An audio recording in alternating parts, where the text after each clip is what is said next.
ప్రార్థన చేసుకుందామండి.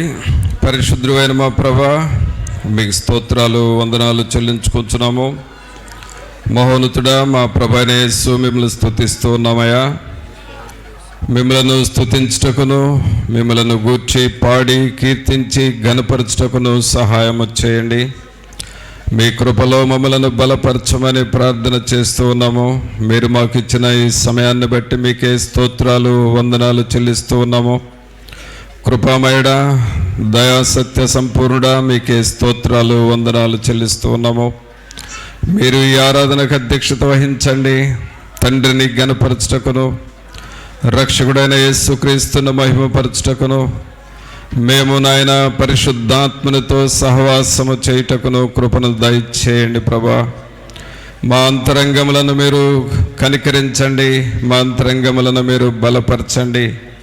మీ ఆత్మశక్తిని, ఆత్మ పట్టుదలను మాకు మీరు దయచేయండి. ఆత్మ విషయమై తీవ్రత కలిగి ఉండమని చెప్పినారు. అలాగే దేవుని విషయంలో పట్టుదల కలిగి ఉండమని చెప్పినారు. మీ యొద్ద సహనముతో కనిపెట్టమని మీరు చెబుతున్నారు ప్రభా.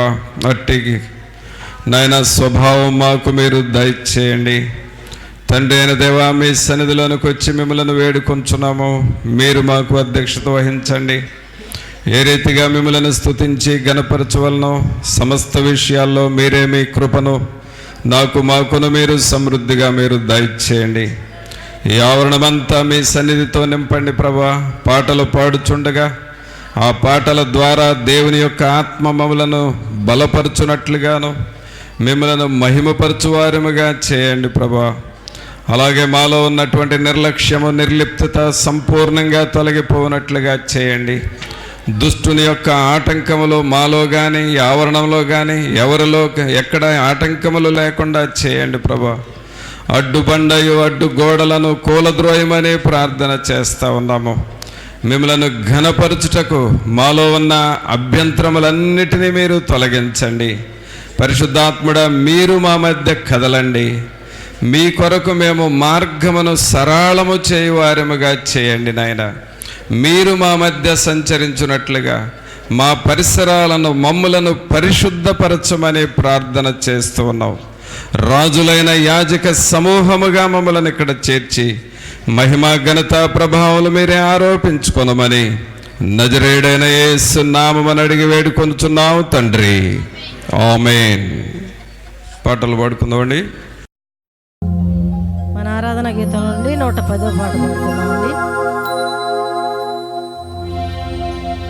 సర్వకృపానిధియగు ప్రభువా, సకల చరాచర సంతోషమా, స్తోత్రము చేసి స్తుతించెదను, సంతసముగా నిన్ను పొగడెదను. స్తోత్రము చేసి స్తుతించెదను, సంతసముగా నిన్ను పొగడెదను. హల్లెలూయా, హల్లెలూయా, హల్లెలూయా, హల్లెలూయా, హల్లెలూయా అని పాడెదను. ఆనందముతో సాగెదను, ఆనందముతో సాగెదను.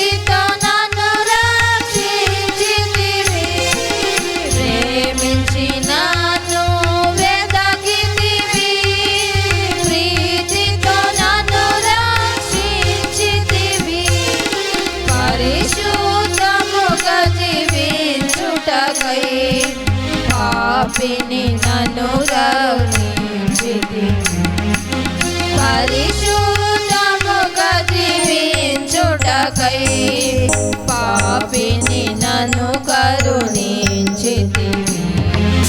హల్లెలూయా.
పడగలను హేతువులేకయే ప్రేమించెను యేసుకు నేనేమివ్వగలను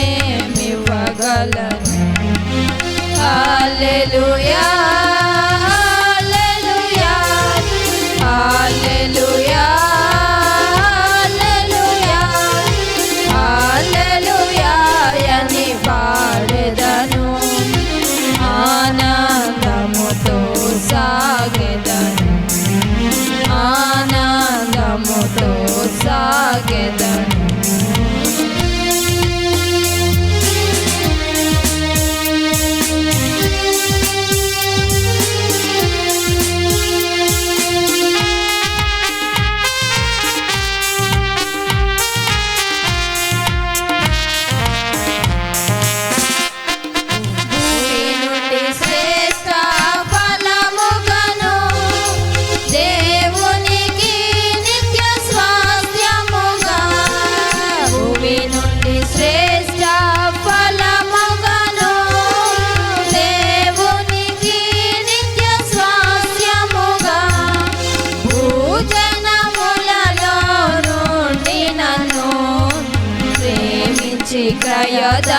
క్రయధనమిచ్చితివి భూజనములలో నుండి నన్ను ప్రేమించి క్రయధనమిచ్చితివి హల్లెలూయా హల్లెలూయా హల్లెలూయా హల్లెలూయా హల్లెలూయా అని పాడెదము ఆనందముతో సాగెదను ఆనందముతో సాగెదను దేవుని జీవాత్మనా మీదికి రమ్ము దేవుని జీవాత్మనా మీదికి రమ్ము వేరాచు వంచు మాలాచు నింపు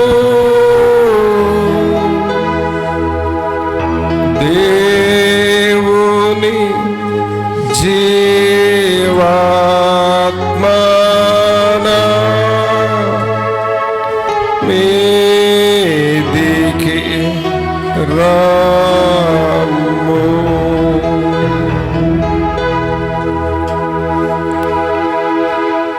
పరిశుద్ధుడైన మా ప్రభువా దేవుని జీవాత్మ మీ ఆత్మ మా ఎముకలను తాకాలి ప్రభువా మీ ఆత్మ మా ఆత్మగా మారాలి ప్రభువా మీ కృపలో అలాగూ మమ్మలను బలపరచండి జీవమెలిగిన దేవా మీరు నోరు తెరచి మాతో మాట్లాడండి వినువారు ప్రతి ఒక్కరి హృదయములో వాక్యము చేత ఆశీర్వదింపబడాలి ప్రభువా కృప చూపండి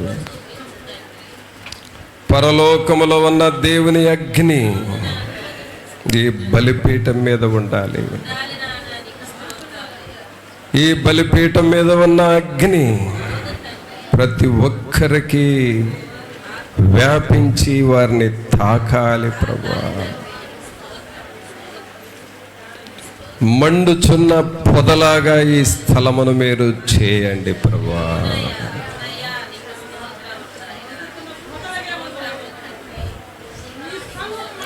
పరిశుద్ధాత్మ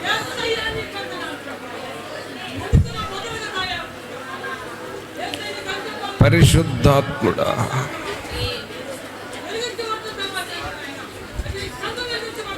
మీ సన్నిధి మాతో ఉంచండి. మీరు మాట్లాడండి. ఒక్కసారి మోషేకి మీరు ప్రత్యక్షత ఇస్తే ఆయన ఎన్ని సంవత్సరాలు మీ సేవలో కొనసాగాడు. అట్టి ప్రత్యక్షత ఇక్కడ ప్రతి ఒక్కరూ పొందాలి ప్రభువా. యవనస్తులు, పురుషులు, యవనరాళ్ళు, స్త్రీలు, పిల్లలతో సహా దేవుని ప్రత్యక్షతను పొందాలి ప్రభువా. మీరు అలాగూ మా మధ్య రుజువు చేసుకోనండి.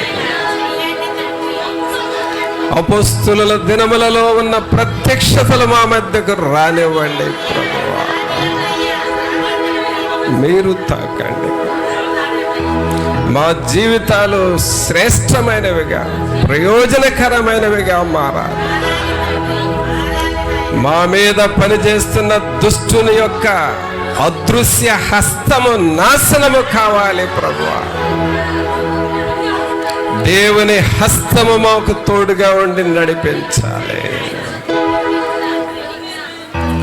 మీ వాక్యము దగ్గరకు వస్తున్నాం. ఈ లోకములో వాక్యాన్ని మించింది ఏది లేదు అని మేము మీ దగ్గరకు వస్తున్నాం. మీరు మాతో మాట్లాడండి. మీ సన్నిధి మాతో ఉంచి నడిపించమని నజరేయుడైన యేసు నామమున అడిగి వేడుకొనుచున్నాము తండ్రి. ఆమేన్. పిల్లల దేవుని వాక్యం చదువుకుందాం. మత్తయి సువార్త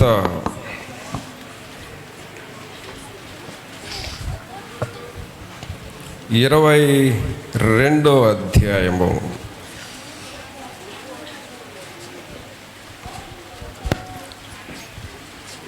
36, 37 వచనాలు చూద్దాం. మత్తయి సువార్త 22వ అధ్యాయము 36, 37 వచనాలు. బోధకుడా ధర్మశాస్త్రములో ముఖ్యమైన ఆజ్ఞ ఏదని అడిగాను. అందుకాయన నీ పూర్ణ హృదయముతోను, నీ పూర్ణ నీ పూర్ణ ఆత్మతోను, నీ పూర్ణ మనస్సుతోను, నీ దేవుడైన ప్రభువును ప్రేమింపవలెనన్నది. ఇది ముఖ్యమైనది, మొదటిదియునైన ఆజ్ఞ. ప్రభునందు పిల్లరా, మనం ఇక్కడ చదివిన ఈ వాక్య భాగములో ఒక వ్యక్తి యేసుక్రీస్తు ప్రభువారి దగ్గరకు వచ్చి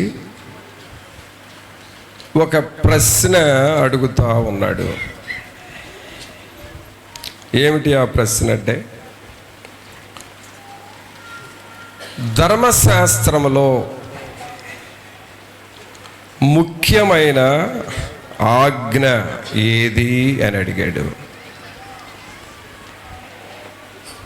ధర్మశాస్త్రంలో చాలా ఆజ్ఞలు ఉన్నాయి, కానీ వాటిల్లో ముఖ్యమైనది ఏది అని అడిగాడు. అప్పుడు ప్రభువు అతనితో ఏం చెప్పాడంటే, నీ పూర్ణ హృదయముతోను, నీ పూర్ణ ఆత్మతోను,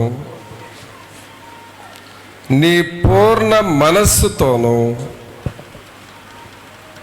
నీ దేవుడైన ప్రభువును ప్రేమింపవలెను.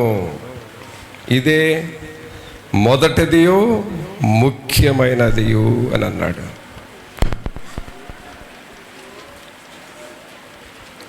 ఇక్కడ ప్రతి వ్యక్తి కూడా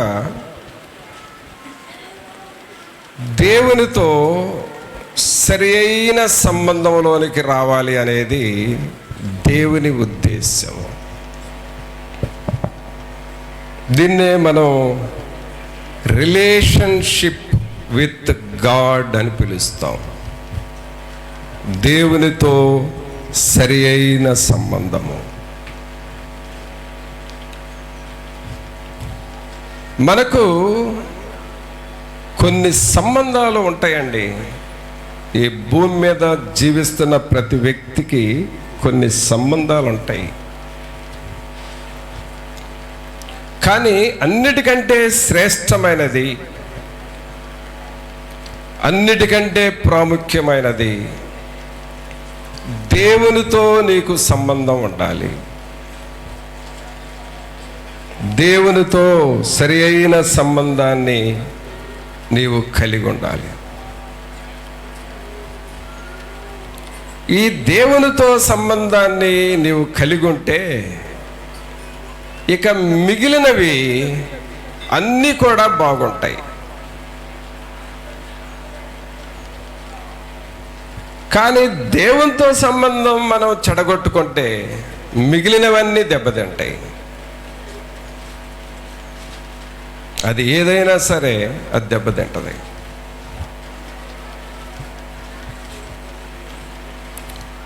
ఇంగ్లాండ్ దేశము చాలా గొప్ప దేశం.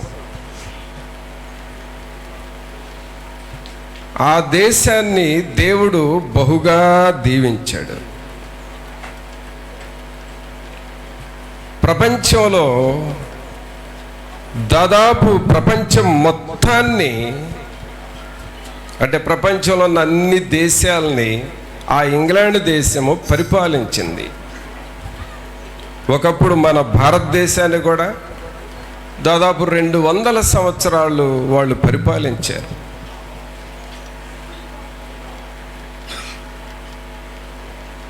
మరి ఎలాగ అన్ని దేశాలని పరిపాలించారు వారు.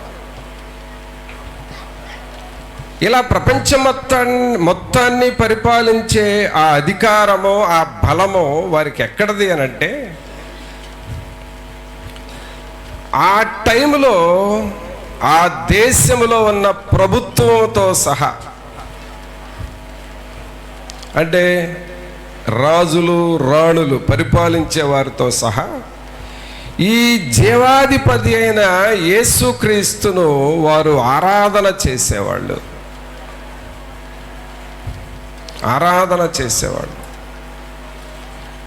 ఆ దేశం మొత్తం మీద ఏ పట్టణంలో కానీ, ఏ గ్రామములో కానీ, ఏ వీధిలో కానీ యేసుక్రీస్తు నామము తప్ప వేరొక నామము లేదు.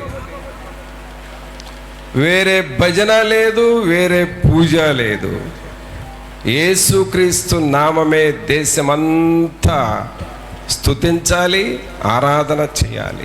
అది ఆ దినాలలో దేశం యొక్క కట్టడ. తర్వాత దేశమంతా కూడా ఒక టైం ప్రకారం ప్రార్థన చేయాలి. ఏ పట్టణంలోనన్నా ఉండు, కానీ వారందరూ తెల్లవారుజామున 4 గంటలకే లేచి 6 గంటల వరకు, అనగా 2 గంటలు ఖచ్చితంగా ప్రార్థన చేయాలి. అది ఆ రాణి యొక్క శాసనం. అది ఇంగ్లాండ్ దేశంలో ఉన్న ప్రతి పౌరుడు తెల్లవారుజామున ప్రార్థన చేయాలి అనేది ఒక శాసనం అప్పుడు. అందువలన అందరూ ఒకేసారి దేశమంతా ప్రార్థన చేసేవాళ్ళు. అలాగూ ప్రార్థన చేస్తూ దేవునిని ఘనపరిచారు వాళ్ళు. ఆ ఇంగ్లాండ్ దేశం యొక్క చరిత్ర చదివితే ప్రియులరా, ఎక్కడ చూసినా కూడా ప్రార్థన వాక్యానికి ప్రాముఖ్యత ఇచ్చారు. అందువలన దేవుడు ఆ దేశాన్ని లేవనెత్తాడు. ప్రపంచం మొత్తం వాళ్ళ స్వాధీనంలోకి వెళ్ళేటట్లుగా చేశాడు.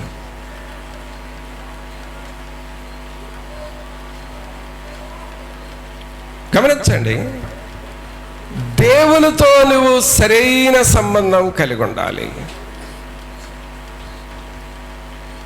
నీ కుటుంబము దీవించబడాలన్నా నువ్వు దేవునితో సంబంధం ఉండాలి. నీ పనులు, చేతి పనులు ఆశీర్వదించబడాలంటే నువ్వు దేవునితో సంబంధం ఉండాలి. నీ పొలములో పంటలు మంచిగా పండాలి అనంటే దేవునితో నీకు సంబంధం ఉండాలి. నీ పిల్లలు ఆశీర్వదించబడాలి అనంటే, నీ సమస్యలు పోవాలి అనంటే నీవు దేవునితో సంబంధం ఉండాలి.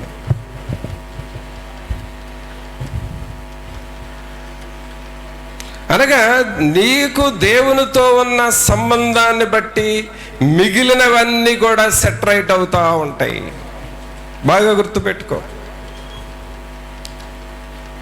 నువ్వు వేరే అపోహలు ఊహించుకోబాకు. నా తెలివితో నా టాలెంట్స్తో ఏదో చేస్తానని అనుకోబాకు.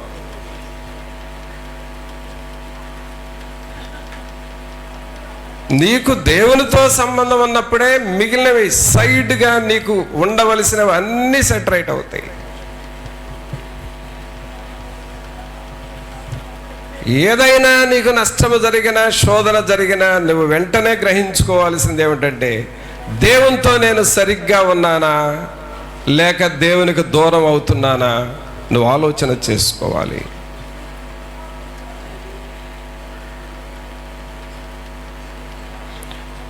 అందుకనే ప్రభు ఈ వ్యక్తితో అంటా ఉన్నాడు, అయా బోధకుడా, ధర్మశాస్త్రములో ముఖ్యమైన ఆజ్ఞ ఏంటో చెప్పయ్యా అని అడిగాడు.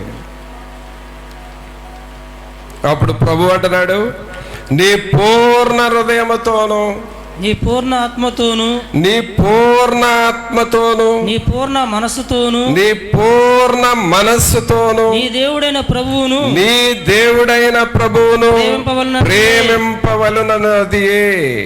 ఇది ముఖ్యమైనది మొదటిదియునైన ఆజ్ఞ. ఈ దినము మనము ఆశీర్వాదకరముగా మారటానికి మన సంబంధాలు ఎలా ఉండాలి అనే అంశాన్ని మీకు ఈ దినం బోధిస్తున్నాను. ప్రతి మనిషికి కొన్ని సంబంధాలు ఉంటాయి. ఆ సంబంధాలు కరెక్ట్గా ఉంటేనే నీవు ఆశీర్వాదకరంగా మారతావు, నీవు అనుకున్నది సాధిస్తావు. ఈ సంబంధాలని ఎక్కడ బ్రేక్ చేసావో, ఎక్కడైనా బ్రేక్ అయిందో అక్కడ నువ్వు దెబ్బతింటావు. కాబట్టి అన్నిటికంటే ముఖ్యమైనది, అన్నిటికంటే ప్రాముఖ్యమైనది మొదటిది ఏమిటి అనంటే, దేవునితో సంబంధాన్ని, రిలేషన్షిప్ విత్ గాడ్, దేవునితో సంబంధాన్ని నువ్వు జాగ్రత్తగా చూసుకోవాలి. దేవుని స్వరం వింటూ, దేవుని పనిని చేస్తూ,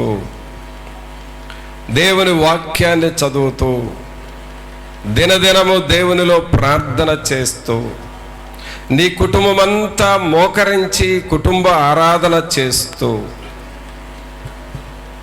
ఆయన మాటకు లోబడుచు, ఎప్పుడైతే ఆ ఇంగ్లాండ్ దేశస్థులందరూ దేవుని మాట విన్నప్పుడు ఆ దేశాన్ని ప్రపంచములో అగ్రగణ్య దేశముగా ఎలాగూ దేవుడు చేశాడో, దేవుని మాట విన్నప్పుడు అలాగూ నీవు ఒక అగ్రగణ్య స్థాయికి రావాలి అనంటే, ఒక శ్రేష్టమైన జీవితాన్ని నువ్వు జీవించాలి అనంటే దేవునితో నువ్వు సరిగ్గా ఉండాలి. ప్రభు అంటున్నాడు, నీవు దేవునితో సరిగ్గా ఉండటం అంటే నీ పూర్ణ మనస్సుతో, పూర్ణ మనస్సుతో,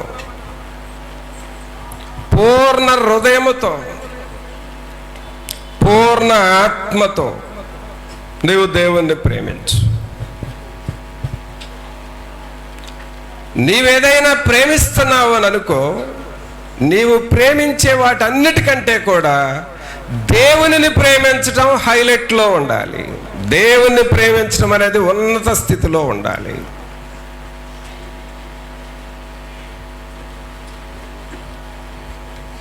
నీకు మ్యూజిక్ నేర్చుకుంటా ఉంటే నువ్వు నీవు ప్లే చేసే గిటార్ ఉంటుంది, ఆ గిటార్ కంటే కూడా నువ్వు దేవుని ఎక్కువగా ప్రేమించాలి.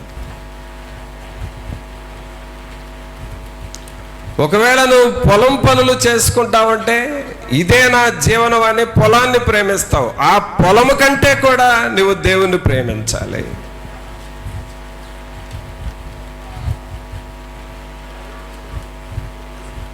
నీకు జీవనోపాధికి ఏ పని నువ్వు చేస్తున్నావో ఇదే ముఖ్యం అనుకోబాకు, దానికంటే కూడా నువ్వు దేవుణ్ణి ప్రేమించాలి. ఎందుకు ప్రేమించాలంటే అక్కడ నుండి సకల ఆశీర్వాదాలు నీ చుట్టూ వ్యాపిస్తూ ఉంటాయి.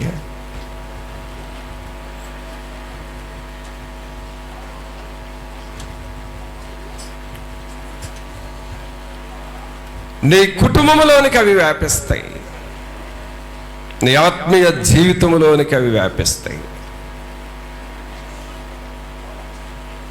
అందుకనే బైబిల్లో ఇద్దరు వ్యక్తుల గురించి ఒకే సాక్ష్యం రాయబడి ఉంది.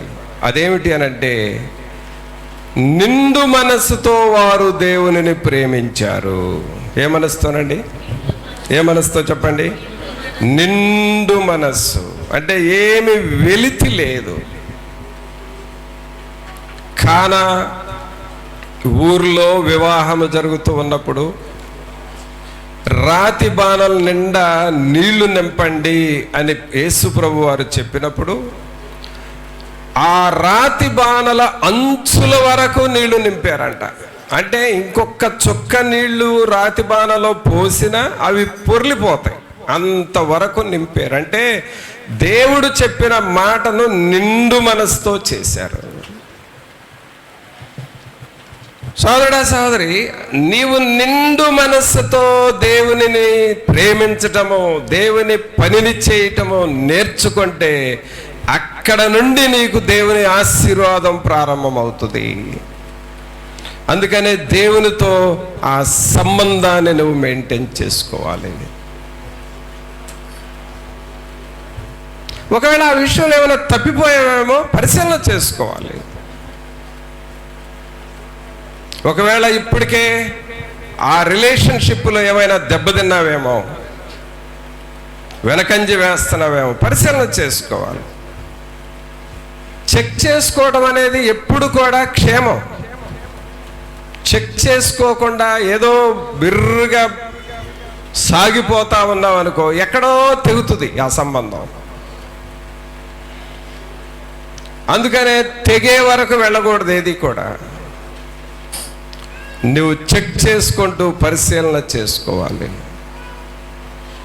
కావున మనకు దేవుని ఆశీర్వాదాలు రావాలి అనంటే మొదటి విషయము, దేవునిని నువ్వు ప్రేమించాలి, దేవుని పనిని నువ్వు ప్రేమించాలి, దేవుని పరిచర్యను నువ్వు ప్రేమించాలి, దేవుని సేవను నువ్వు ప్రేమించాలి, దేవుని సంఘాన్ని నువ్వు ప్రేమించాలి. అలాగే దేవుని పనిలో ముందంజగా మొదటిగా ఉండాలి అనేది నీ యొక్క ఆకలి, నీ యొక్క ఆలోచన అయి ఉండాలి. అప్పుడు నువ్వు దేవునితో సరైన సంబంధంలో ఉన్నావని దేవుడు గుర్తించి దేవుని ఆశీర్వాదాలు నీకు ఇస్తాడు. తర్వాత ఇంకా కొన్ని సంబంధాలు కూడా జాగ్రత్తగా చూసుకోవాలండి. అదేమిటి అనంటే, దేవునితో నువ్వు సంబంధాన్ని కలిగి ఉన్నప్పుడు ఇక ఎప్పుడు నాకు దేవుడు ఒక్కడు ఉంటే చాలు, ఇక నాకు ఈ లోకంలో ఏది అక్కర్లేదు అని నీ కుటుంబాన్ని నువ్వు నిర్లక్ష్యం చేయకూడదు. కుటుంబాన్ని కూడా నువ్వు జాగ్రత్తగా చూసుకోవాలి. ఈ రిలేషన్షిప్ను కూడా నువ్వు జాగ్రత్తగా చూసుకోవాలి. దేవుడు నీకు ఒక భార్యనిచ్చాడు, దేవుడు నీకు ఒక భర్తనిచ్చాడు. నీ భార్యను నువ్వు ప్రేమించాలి, నీ భర్తను నువ్వు ప్రేమించాలి. దేవుని దేవుణ్ణే ప్రేమిస్తాను, నా భార్యను ప్రేమించొద్దంటే కుటుంబ సంబంధం దెబ్బతింటది. నా భర్తను నేను ప్రేమించను, నాకు దేవుడంటే ఇష్టమే అంటే ఫ్యామిలీ దెబ్బతింటది.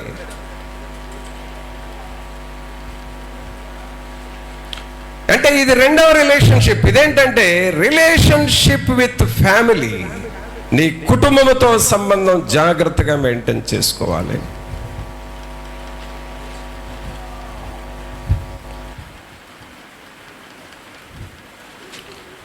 అనగా దేవుని తర్వాత నీవు ప్రేమించాల్సిన వ్యక్తి ఎవరైనా ఉంటే నీ భార్య,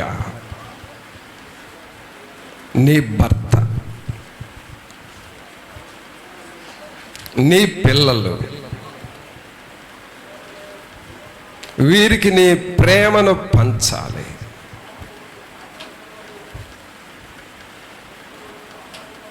అందుకనే దేవుని వాక్యంలో ఏముంది అనంటే చూడండి, ఎఫెసీయులకు రాసిన పత్రిక, ఎఫెసీయులకు రాసిన పత్రిక 5వ అధ్యాయము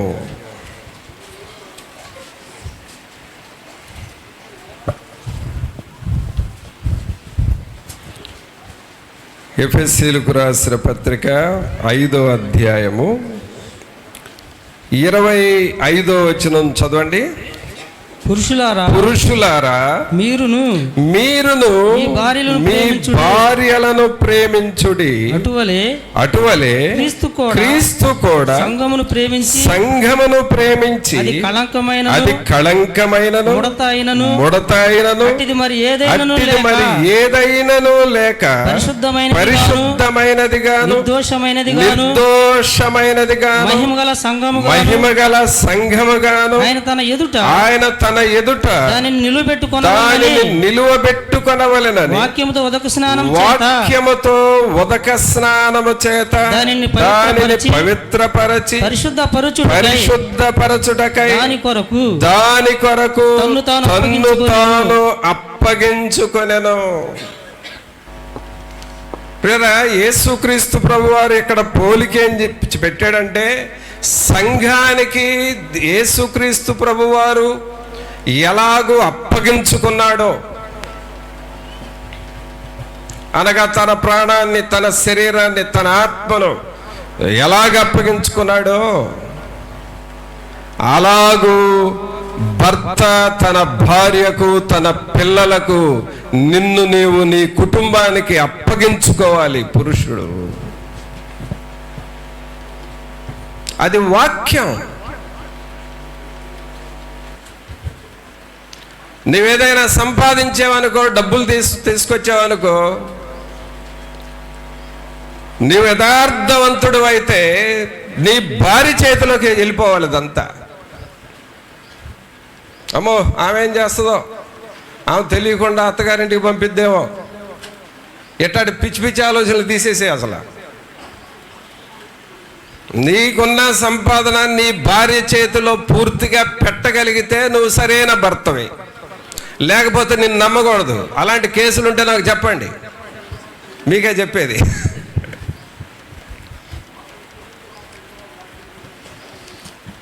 ప్రతి భర్త తన సొమ్మును భార్య చేతిలో, ఇదిగోమ్మా నాకు వచ్చిన జీతం ఇది, నాకు వచ్చిన డబ్బు ఇది, నాకు వచ్చిన లాభం ఇది, ఇదిగో దీంతో నువ్వు కుటుంబాన్ని మెయింటైన్ చేయని చెప్పగలిగితేనే నీవు కరెక్ట్ భర్తవే. అంటే కుటుంబంతో నీ రిలేషన్షిప్ బాగా చేస్తున్నావని అర్థం. కొంతమంది భర్తలకి ఎలాంటిదంటే, నేను సంపాదిస్తున్నా, నేను నీకు చెప్పాలా లెక్కలో, నాకెంత వస్తే నీకెందుకు, నీకు కావలసింది ముద్దగా వేస్తా తిను, అనవసరంగా ఎక్స్ట్రాలు వాగబాకు అని అన్నావు అనుకో, నీ ఫ్యామిలీ రిలేషన్షిప్ దెబ్బతింటది. ఇక ఆ ఒక్కసారి ముడుచుకుందనుకో, నీకు అన్నం ఉండదు, కూర ఉండదు, బాక్స్ నిల్లు. ఆ ఒక్కసారి అలిగిందనుకో, నీకు నిద్ర పట్టదు. మగాళ్ళేమో కొట్టి ఏడిపిస్తారు ఆడవాళ్ళని, ఆడవాళ్ళు కనులు విప్పి తీవ్రంగా చూసి ఏడిపిస్తారు నేను. అది తెలుసుకో మగవాడు నువ్వు. ఎందుకో దేవుడు ఈరోజు ఈ రూట్లో పోనేస్తాడండి నన్ను. మరి ఏదో అవసరం అనుకుంటా సంఘంలో. ఇక్కడ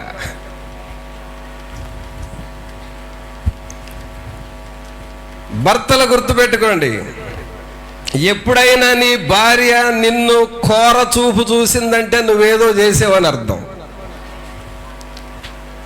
ఏందట చూస్తున్నావని అనబాకు, మూర్ఖంగా మాట్లాడబాకు, చెక్ చేసుకో. నీ భార్య నిన్ను కోర చూపు చూసిందంటే ఏదో చేసావు నువ్వు. డబ్బులన్నా ఇచ్చి ఉండకపోవచ్చు, ఇంటికన్నా టయానికి వచ్చి ఉండకపోవచ్చు, ఫోన్లన్నా ఏదో తేడా వచ్చి ఉండొచ్చు ఫోనుల్లో, లేకపోతే నువ్వు గడిపే సమయంలో నువ్వు ఎవరితో స్నేహాలు చేస్తున్నావో ఎక్కడో ఆమెకు నొప్పి తగిలి ఉండొచ్చు. అందుకని నీ మీద కూర చూపులు చూస్తారు. తర్వాత కారం ఎక్కువ కూరలో పడిద్ది, జాగ్రత్త.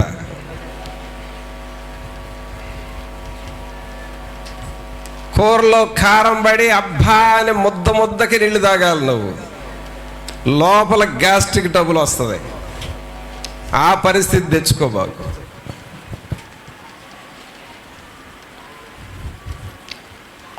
పిల్లల, మొదట దేవునితో నీ సంబంధం సరిగా ఉండాలి. రెండవది నీ కుటుంబముతో సరి అయిన సంబంధం ఉండాలి. యేసుక్రీస్తు ప్రభువారు సంఘానికి తనను తాను ఎలాగూ సమర్పించుకున్నాడో అలాగూ నిన్ను నీవు నీ కుటుంబానికి సమర్పించుకోవాలి. ఏ పురుషుడు కూడా నేను గాడిద చాకరీ చేస్తున్నాను, మీరందరూ కూర్చొని తింటున్నారు అని ఎన్నడూను అనకూడదు ఇంటి వాళ్ళని. అది నీ బాధ్యతయా. ఎందుకు పెళ్లి చేసుకున్నా? ఎవరు చేసుకోమన్నాడు నిన్ను అసలు? అది నీ బాధ్యతయా.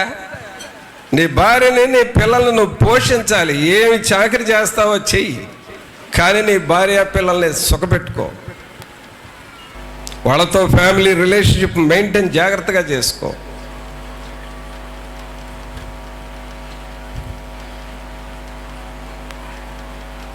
చూడండి, దేవుని వాక్యంలో 33వ వచనం, మెట్టుకు మీలో ప్రతి పురుషుడును తనను వలె తన భార్యను ప్రేమింపవలెను. భార్య అయితే తన భర్త యందు భయము కలిగి ఉండునట్లు చూచుకొనవలెను. చూసారా ఆ రిలేషన్షిప్? చూడండి, భర్త ప్రేమిస్తూ ఉంటే భార్య భయభక్తులతో ఉండాలి.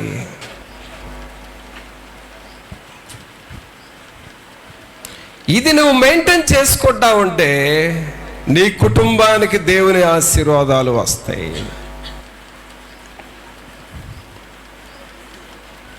దేవుని ఆశీర్వాదాలు వస్తాయి.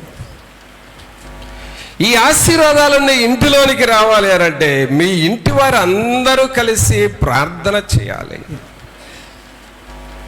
దీన్నే ఫ్యామిలీ ప్రేయర్ అంటాం, కుటుంబ ప్రార్థన. ఈ కుటుంబ ప్రార్థన చేసుకుంటూ నీవు ఈ వాక్యానుసారముగా ఉన్నావనుకో, ఇక నువ్వు ఎప్పుడు ఇదిగో చూసావా ఆమె ఏం చేసిందా, చూసావా ఆయన ఏం మాట్లాడా, చూసావా నన్ను ఆయన ఎలా అన్నాడు, ఇక ఈ మాటలు రావు కుటుంబంలో. ప్రియరా, దేవుని ఆశీర్వాదాలు పొందుచు దేవుని మార్గములో మనం నడవటానికి ఇదిగో ఈ దినం వింటున్న ఈ రిలేషన్షిప్ని, ఈ బంధుత్వాన్ని మనం జాగ్రత్తగా మెయింటైన్ చేసుకోవాలి. ఈ రెండిట్లో చిన్న వ్యత్యాసం ఉంది, జాగ్రత్తగా వినండి. ఒకటి దేవుని ప్రేమించాలి, రెండు కుటుంబాన్ని ప్రేమించాలి.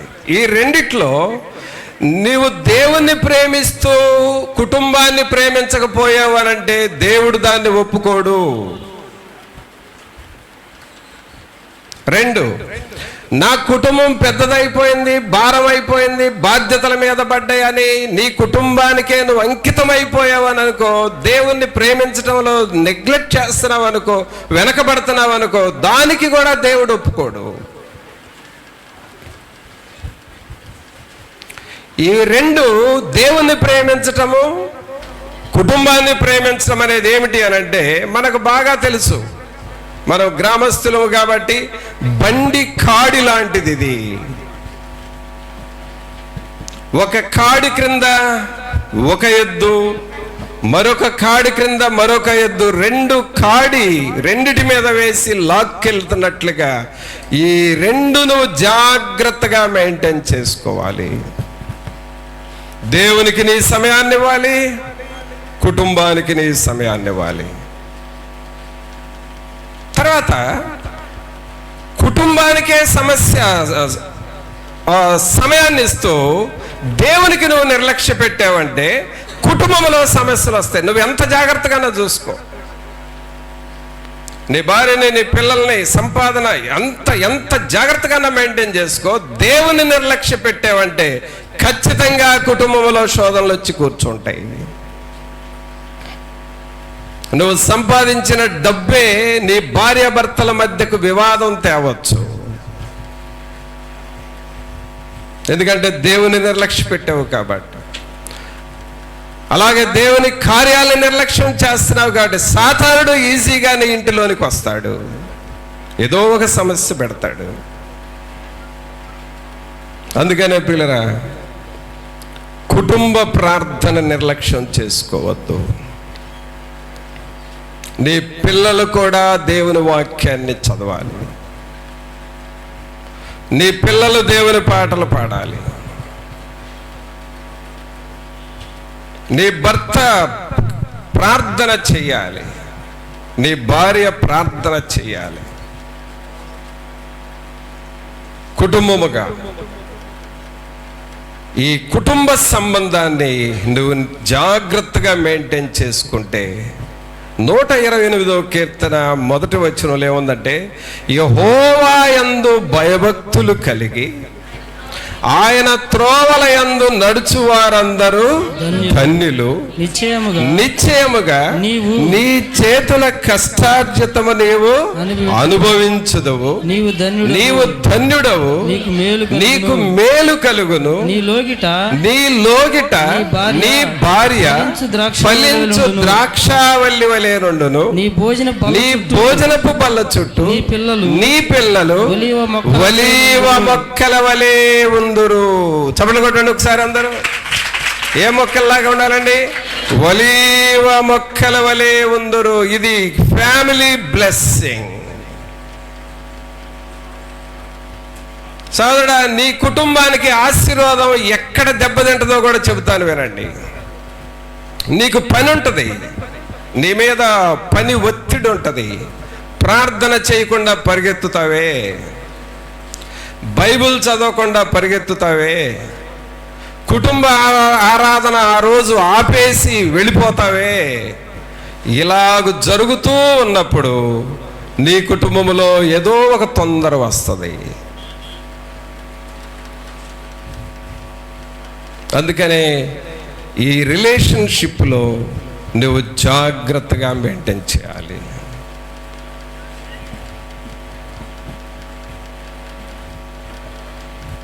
అది నువ్వు జ్ఞానంగా ప్రవర్తించుకోవాలి. ఇక 3వ రిలేషన్షిప్ చెప్తున్నాను. అదేమిటంటే, కొంతమంది ప్రార్థన చేసుకొని దేవుణ్ణి ప్రేమిస్తారు. రెండవదిగా విన్నట్లు కుటుంబాన్ని చూసుకుంటారు. ఇక ప్రక్కమటోళ్ళతో మనకెందుకులే అని అనుకుంటారు. వాళ్ళు ఎట్లా పోతే నాకెందుకు, వాళ్ళు ఏమైతే నాకెందుకు, దేవుడు ప్రార్థన చేసుకున్నాం, నేను నా భార్య నా భర్త పిల్లలు మేము క్షేమంగా ఉంటే చాలు, ప్రక్కమటోళ్ళు ఏమైపోతే మనకెందుకు అని అనుకోకూడదు.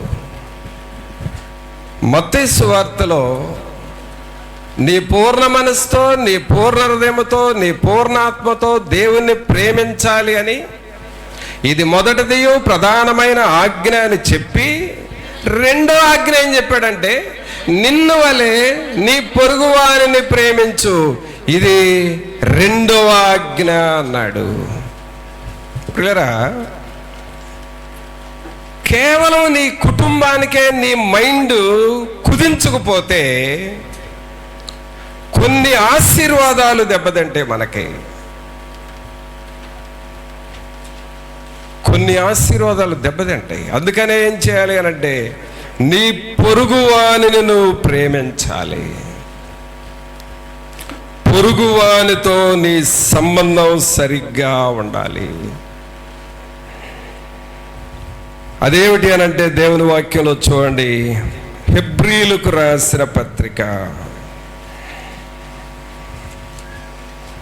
10వ అధ్యాయము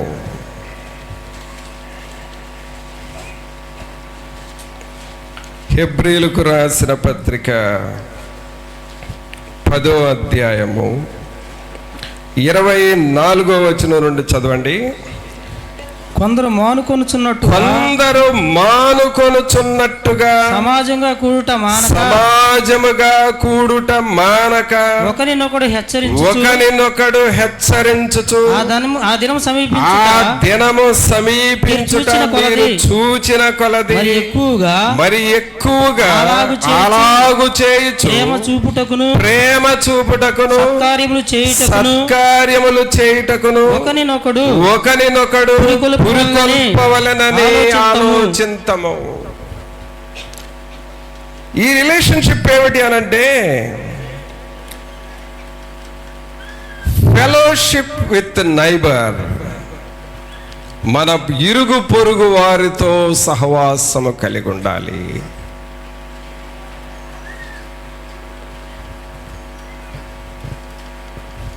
అనగా వారి కొరకు నువ్వు ప్రార్థన చేస్తూ ఉండాలి.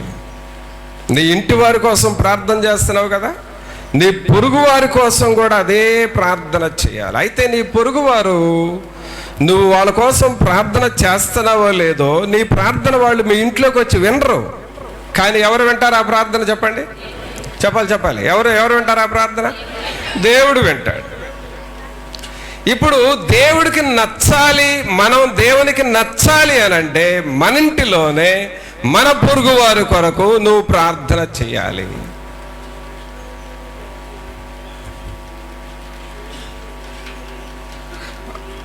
ప్రే ఫర్ అవర్ నైబర్స్, మన ఇరుగు పొరుగు వారి కొరకు. మీ వీధిలో ఉన్నారు, వాళ్ళు ప్రార్థనకు రారు,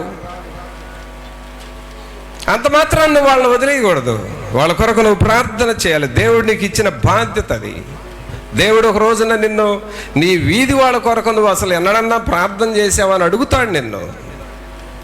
అవునండి, దేవుడు అడుగుతాడు. నువ్వు లెక్క అప్పచెప్పాలి. నీ వీధిలో వాళ్ళ కోసం ప్రార్థన చేసావా? సంఘములో ఉన్న అనేకులు నీకు తెలుసు కదా, వారి కొరకు ప్రార్థన చేసావా అని దేవుడు లెక్క అడుగుతాడు. వారి కొరకు నువ్వు ప్రార్థన చేస్తూ ఉండాలి. తర్వాత ఇరుగు పొరుగు వారితో ఆ సంబంధం ఎలా మెయింటైన్ చేసుకోవాలి అని చూస్తే ఇక్కడ వాక్యంలో ఏమనుందో చూడండి. 24వ వచనంలో కొందరు మానుకొనుచున్నట్టుగా సమాజముగా కూడుట మానక. దేది మానకూడదండి? మనం సమాజముగా కూడాలి. మనకు తెల్లవారుజామున ప్రార్థనలు అదొక మంచి అవకాశం, సమాజముగా కూడే అవకాశం అది. ప్రతిదినము గ్రూప్ ప్రార్థనలు అదొక అవకాశం, సమాజముగా మనం కూడాలి.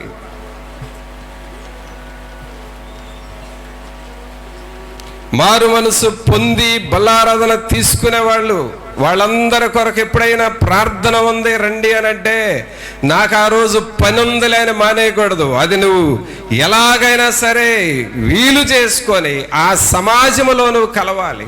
ఆ రోజున నీకిచ్చే సలహాలు చాలా స్పెషల్గా ఉంటాయి.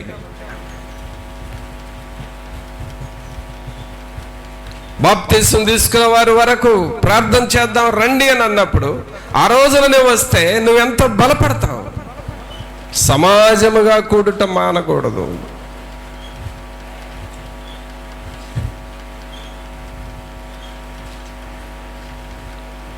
అలాగే దేవుని పనిని చేద్దాము అని అన్నప్పుడు సమాజముగా మనం వెళ్ళి ఆ పనిని చేయాలి.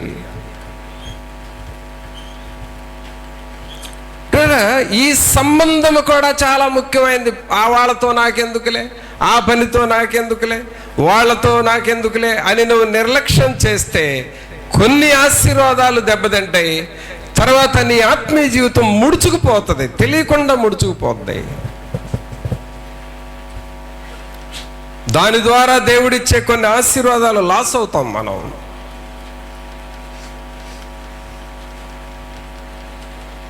అందుకనే పౌలు గారు ఈ ప్రజలను అంటున్నాడు, సమాజముగా కూడుట మానవద్దు, మానవద్దు. ఒకరినొకడు హెచ్చరించుచు.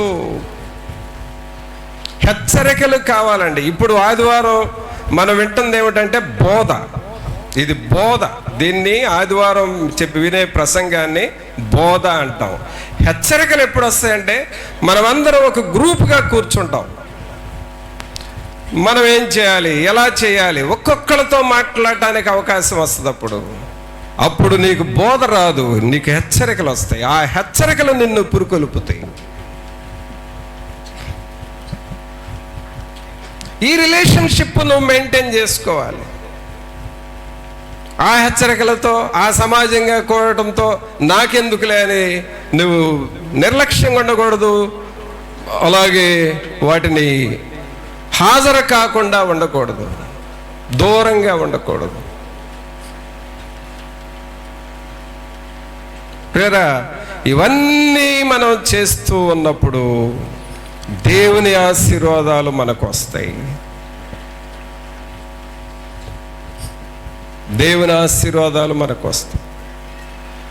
నువ్వెంత ఆత్మీయంగా వెనకబడ్డా ఒక్క హెచ్చరిక కనుక నీకు సరైన హెచ్చరిక వస్తే మరలా పంపులో నీళ్లు కొట్టగానే ఎలా బయటకు వస్తాయో మరలా నువ్వు పోగొట్టుకున్న ఆత్మ మరలా అలాగూ నీలో నుండి బయటకు వస్తుందండి. నీకు సరైన హెచ్చరిక ఒక్కటి పడితే చాలు.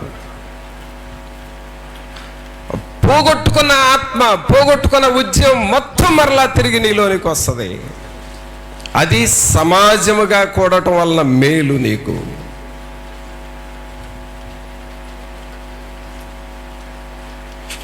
వీటిని మనం ప్రాక్టీస్లో పెట్టాలి. ఈరోజు మీరు వింటున్న విషయాలు ప్రాక్టీస్లో పెట్టాలి. వీటిని నేను చెయ్యాలి, వీటిని చేస్తాను ప్రభు అని నువ్వు తీర్మానం చేసుకోవాలి. ఏమంటున్నాడు అక్కడ? ఒకరినొకడు హెచ్చరించుచు ఆ దినము సమీపించుట మీరు చూచిన కొలది మరి ఎక్కువగా అలాగు చేయుచు ప్రేమ చూపుటకును సత్కార్యములు చేయుటకును ఒకరినొకడు పురికొల్పవలెనని ఆలోచింతము. పురికొల్పటము. ఖో ఆట ఆడిన వాళ్ళందరూ చేతులెత్తండి. మీరు చిన్నప్పుడైనా సరే ఆడారుగా ఖో. ఖో అంటే ఏంటి చెప్పండి? మీరు పరిగెత్తుతూ ఉంటారు, ఆ ఎదుటోళ్ళని పట్టుకోవడం కోసం ఎక్కడ కరెక్ట్ పర్సన్కి ఖో ఇవ్వాలో అక్కడ ఇస్తారు. మీరు వాళ్ళు పరిగెత్తమని చెబుతారు. వాళ్ళు పరిగెత్తుతారు, ఆ ఎదుటి వ్యక్తిని పట్టుకోవడం కోసం ఎవరినో ఒకళ్ళు ఖో అంటారు, వీళ్ళు కూర్చుంటారు, రెండో వాళ్ళు పరిగెత్తారు. వీళ్ళ ఉద్దేశం ఏమిటంటే ఫైనల్గా ఆ ఎదుటి వ్యక్తిని పట్టుకోవాలి, అంటుకోవాలి, వాళ్ళు ఓడిపోవాలి. అది ఖో. ప్రియరా, సంఘములో కూడా మనము అలాగూ ఖో ఇచ్చుకుంటా వెళ్ళాలి దేవుని పనిలో. నువ్వు ప్రార్థన చేస్తావు, చేసి చేసి చేసి ఎక్కడో ఒక చోట ఆమేననగానే వెంటనే రెండో వాళ్ళు అందుకుంటారు. ఆ వ్యక్తి అవగానే మూడో వాళ్ళు అందుకుంటారు.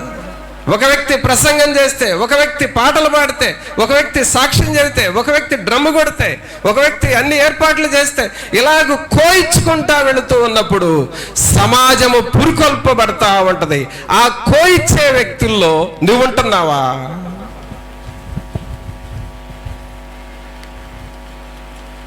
ఒక్కరినన్నా పురుకొల్పుతూ ఉన్నావా? ఒక్కరినైనా హెచ్చరిస్తున్నావా? ఒక్కరికైనా మేలు చేస్తున్నావా?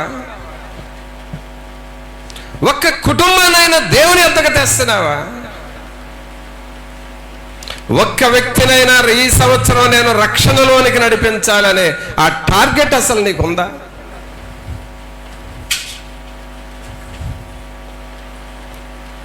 ఒకరినొకరు హెచ్చరించుకొనుచు, పురికొల్పుకొనుచు.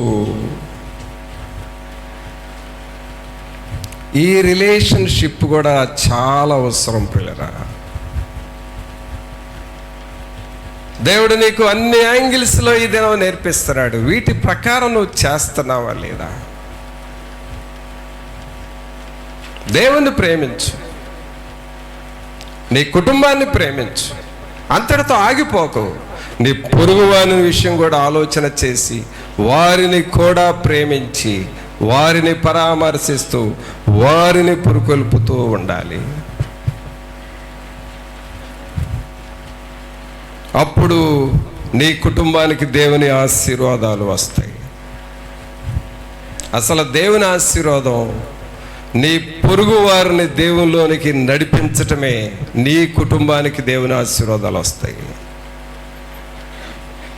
ఇకపోతే మరొక యాంగిల్లో మరొక మాట ఏమిటి చూద్దాం. చూడండి, ఇదేమిటి అనంటే ఆది కాండము చూడండి. ఆది కాండము 2వ అధ్యాయము.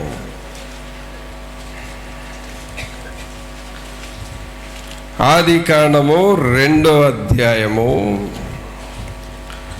15వ వచనం చదువుదాం. మరియు దేవుడైన యెహోవా నరుని తీసుకొని ఏదెను తోటను సేద్యపరచుటకును దాని కాచుటకును దానిలో ఉంచెను. ఈ మాట దయచేసి అందరూ చెప్పండి, పెద్దగా మీ చేయి పైకి లేపి అందరూ చెప్పండి. మరియు దేవుడైన యెహోవా నరుని తీసుకొని ఏదెను తోటను సేద్యపరచుటకును దాని కాచుటకును దానిలో ఉంచెను. మరొక యాంగిల్ ఇది. ఇదేమిటి అనంటే దేవుడు నీకు కొంత రెస్పాన్సిబిలిటీ ఇస్తూ ఉన్నాడు.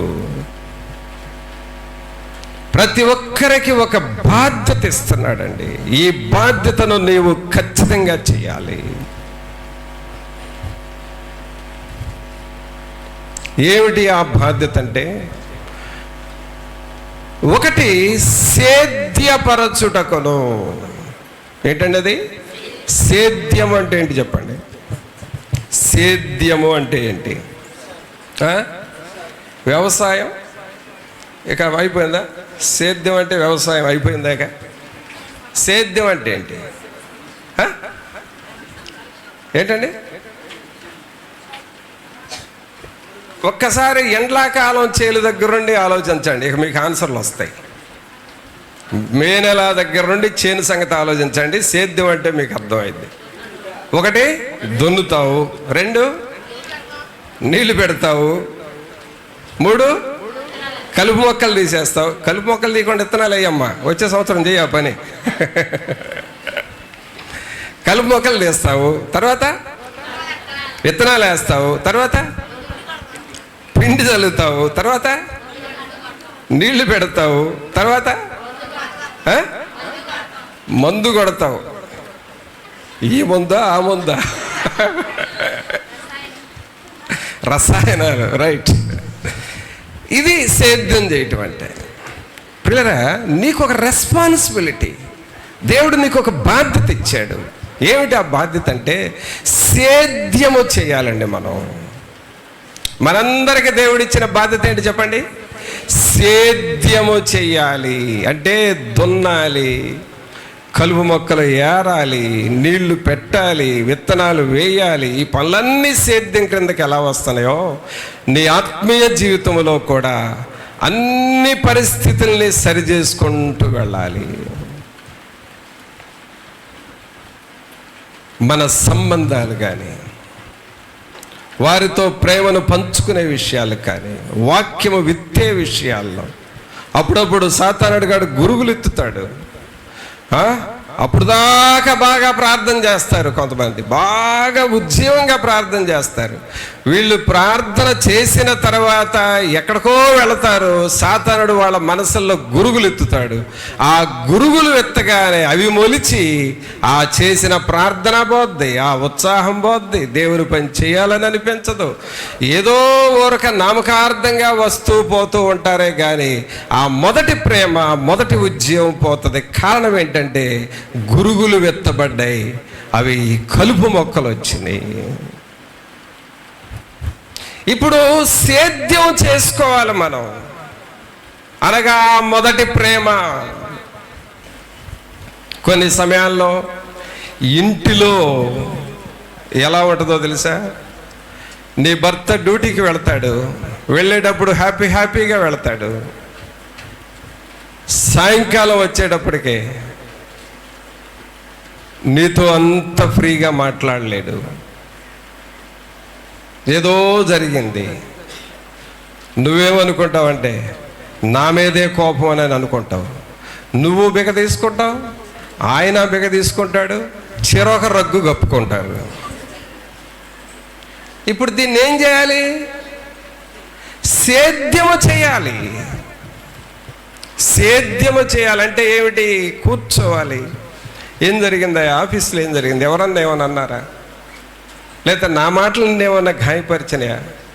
ఇలాగ నువ్వు పరిశీలన చేసుకుంటా ఉంటే, మాట్లాడుకుంటా ఉంటే, ఫ్రీగా చర్చించుకుంటూ ఓపెన్ హార్ట్తో మాట్లాడుకుంటా ఉంటే ఆ బలహీనతలు పోతాయి, సేద్యమవుతుంది హృదయము. అప్పుడు ఫ్రీ అయిపోతారు. కొంతమంది అనవసరమైన ఖర్చులు పెడతారు. నీ భర్త పెట్టచ్చు, నీ భార్య పెట్టచ్చు, ఏదో ఒకటి. నీకు కొంచెం కోపం వేస్తుంది. అనవసరంగా ఎందుకు కొన్నావు, అనవసరంగా ఎందుకు తెచ్చావు, ఇది అసలు నేను వద్దన్నాను కదా, ఎందుకు నువ్వు తెచ్చావు? అక్కడ ఫైర్ డిపార్ట్మెంట్గా మారిద్దా ఇల్లు. ఇప్పుడు ఎవరికి ఫోన్ చేయాలి మనం? అగ్నిమాపక దళానికి ఫోన్ చేయాలి, అంతేనా? వాళ్ళు వస్తారు, ఆర్పుతారు. మన అగ్నిమాపక దళం ఏంటి? మన నంబర్ అంతా చెప్పండి. ఇర్మియా 333 చెప్పండి అందరూ. మన అగ్నిమాపక దళం పేరేంటి? నంబర్ అంతా ఇర్మియా 333. ఏంటది? 33:3. ఏంటది? నాకు మొర్రపెట్టుము, నేను నీకు ఉత్తరం ఇస్తాను. సేద్యం చేసుకో, ఆ కలుపు మొక్క పోద్ది.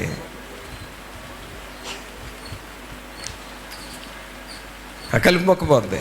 ఇప్పుడు ఫైర్ డిపార్ట్మెంట్ వెళ్ళిపోయి ఫ్రిడ్జ్ వస్తుంది ఇంట్లోకి. ఫైర్ డిపార్ట్మెంట్ కావాలా, ఫ్రిడ్జ్ కావాలా? ఇప్పుడు మనకి ఫ్రిడ్జ్ కావాలండి. సేద్యం చేసుకోవాలి. సహోదరుడా, సహోదరి, కుటుంబ విషయాలు సేద్యం చేసుకోవాలి. ఎలాగో పిల్లల విషయాలు సేద్యం చేసుకోవాలి. మన ఆత్మీయ జీవితాలు సేద్యం చేసుకోవాలి. మన సంఘములో ఉన్న సంబంధాలు సేద్యం చేసుకోవాలి. సేద్యము చేసుకోవటం అనేది దేవుడు నీకు ఇచ్చిన బాధ్యత.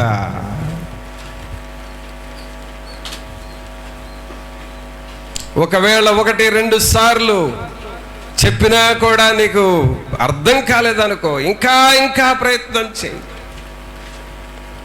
కొన్ని కుటుంబాలలో భార్యను భర్తను కూర్చోబెట్టి గంటలు మాట్లాడుతూ ఉంటా. ఇద్దరికి చెప్పాల్సినవి చెబుతాను, కానీ కొన్ని సమయాల్లో ఏదో ఒక మూలన వాళ్ళ బాధ ఉంటానే ఉంటుంది. మరలా మరలా చెప్పి ప్రార్థన చేస్తే గాని ఆ బాధ పోయి వాళ్ళు సెట్ అవుతారు. సేద్యము చేయాలి. మీరందరూ మీ కుడి చేతులు మీ తల మీద పెట్టుకొని, ప్రభువా నా పరిస్థితులన్నిటినీ సేద్యము చేయండి అని అడగండి. ఏం చేయాలి? ఏం చేయబడాలి? నా కుటుంబ పరిస్థితులు సేద్యం చేయబడాలి. నా ఆత్మీయ జీవితము సేద్యము చేయబడాలి. ఆమేన్. దేవుడు మనకిచ్చిన బాధ్యత ఏమిటి? సేద్యము చేయాలి. రెండవది ఏంటి? అక్కడ 15వ వచనంలో దాని కాచుటకును. చెప్పండి అందరూ, దాని కాచుటకును అంటే కాపలా ఉండటం కూడా చాలా ముఖ్యం అండి. సేద్యం చేసావు, అంత బాగానే ఉంది, కలుపు మొక్కలు తీసేసావు, విత్తనాలు వేసావు, నీళ్లు పెట్టావు, ఎరువు వేసావు, ఇప్పుడు నువ్వు హ్యాపీ అయిపోతావు. అమ్మాయ సేద్యం చేసేసాను అయిపోయిందని. నువ్వు అంతా వదిలిపెట్టి అటు ఇటు తిరిగి వచ్చావు అనుకో, కాపలాగా ఆగిపోతే మరలా ఇబ్బంది అది. కాబట్టి రెండవ పని ఏం చేసుకోవాలి మనం? చెప్పాలి. ఏం చేసుకోవాలి? పెద్దగా చెప్పండి. ప్రక్కన వాళ్ళకి చెప్పు, నువ్వు కాపలా సరిగ్గా కాసుకో అని చెప్పు. కాపలా కాయి సరిగ్గా. ఏం కాసుకోవాలి? కాపలా అనేది చాలా ప్రాముఖ్యము.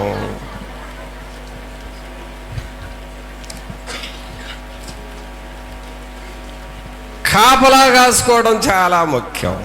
ఎవరికి కాపలా? మొదటగా మనం రిలేషన్షిప్ను విన్నాం ఈరోజు. మొదటగా ఎవరితో సంబంధం ఉండాలి? దేవునితో సరైన సంబంధం ఉండాలి. ఆ సంబంధం సరిగ్గా ఉందా లేదా కాపలా కాసుకుంటా ఉండు.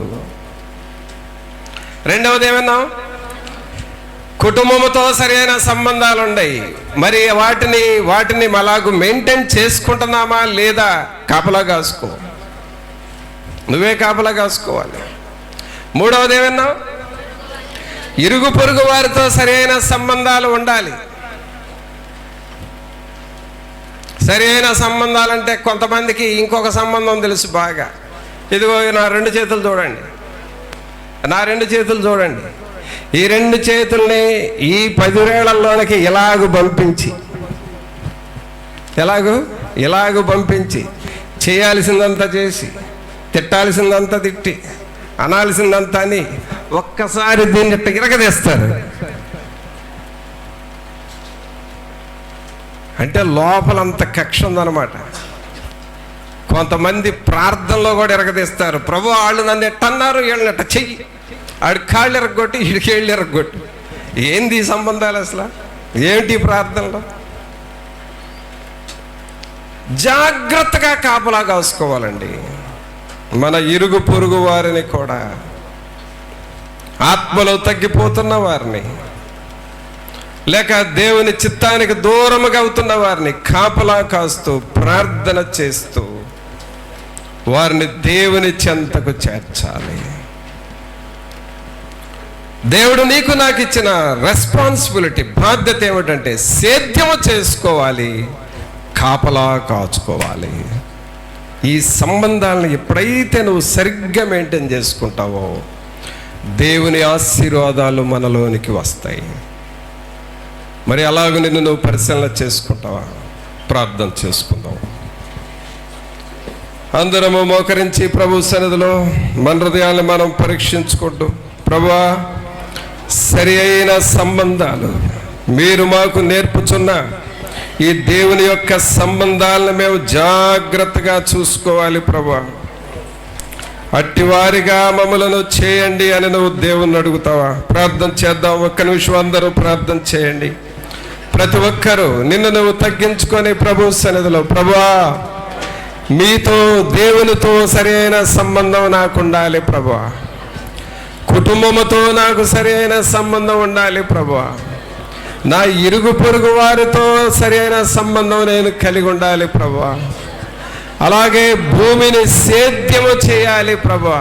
నా యొక్క సంబంధాలలో ఎక్కడ ఏది దెబ్బతింటుందో దానిని సేద్యము చేయాలి నాయన. సరిగ్గా దున్నాలి, సరిగ్గా విత్తాలి ప్రభువా. అట్టి కృపను నాకివ్వండి. అలాగే నన్ను నేను కాపలా కాసుకునే వ్యక్తిగా మారాలయ్యా, ప్రార్థనాత్మను నాకు ఇవ్వట అని నువ్వు దేవుణ్ణి అడుగుతావా? సోదరుడా, ఈ విషయాల్లో ఎక్కడ నువ్వు ఫెయిల్ అవుతున్నావో అక్కడ నీ సంబంధాలు దెబ్బతింటాయి. కాబట్టి ఎక్కడ ఫెయిల్ కాకూడదు. వీటిని నేను జాగ్రత్తగా మెయింటైన్ చేసుకోవాలి. ప్రభువా, సరైన బిడ్డగా నన్ను చేయండి అని నువ్వు దేవుణ్ణి అడగాలి. పరిశుద్ధుడు అయిన మా ప్రభువా, మీకు స్తోత్రాలు, వందనాలు చెల్లిస్తూ ఉన్నాము. ఈ బిడ్డలందరినీ మీరు దర్శించండి, వీరాత్మలతో మీరు ఉండండి ప్రభువా. మీ కృపలో బలపరచండి నాయన. ప్రభువా, మేము పూర్ణ హృదయముతో, పూర్ణాత్మతో, పూర్ణ మనస్సుతో ఎప్పుడైతే మిమ్మల్ని ప్రేమిస్తామో మిగిలిన విషయాలన్నీ సులభముగా చేసుకోగలం ప్రభువా. అట్టి కృపను ప్రతి ఒక్కరికి మీరు దయచేయండి. ఎవరికి వారు మేము ఎవరెవరితో ఎలాగ ఉండాలో విన్నాము. వీటిల్లో మేము జాగ్రత్తగా ఉన్నామా లేదా పరిశీలన చేసుకొని సేద్యపరుచుకుంటూ కాపలా కాచుకోవాలి ప్రభువా. అట్టి కృప జ్ఞానము ప్రతి ఒక్కరికి మీరు దయచేసి మీ సన్నిధి ప్రతి ఒక్కరితో ఉంచి నడిపించమని నజరేయుడైన యేసు నామమున అడిగి వేడుకొనుచున్నాము తండ్రి, ఆమేన్. మన తండ్రి అయిన దేవుని ప్రేమ, కుమారుని కృప, పరిశుద్ధాత్ముని యొక్క సన్నిధి ఇప్పుడు ఎల్లప్పుడూ ఇక్కడ చేరిన మనందరికీ తోడుగా ఉండి పరిశుద్ధాత్ముడు మనల్ని నడిపించును గాక, ఆమేన్. మంచిది పిల్లలందరికీ వందనాలు. సెలవు తీసుకుందాం.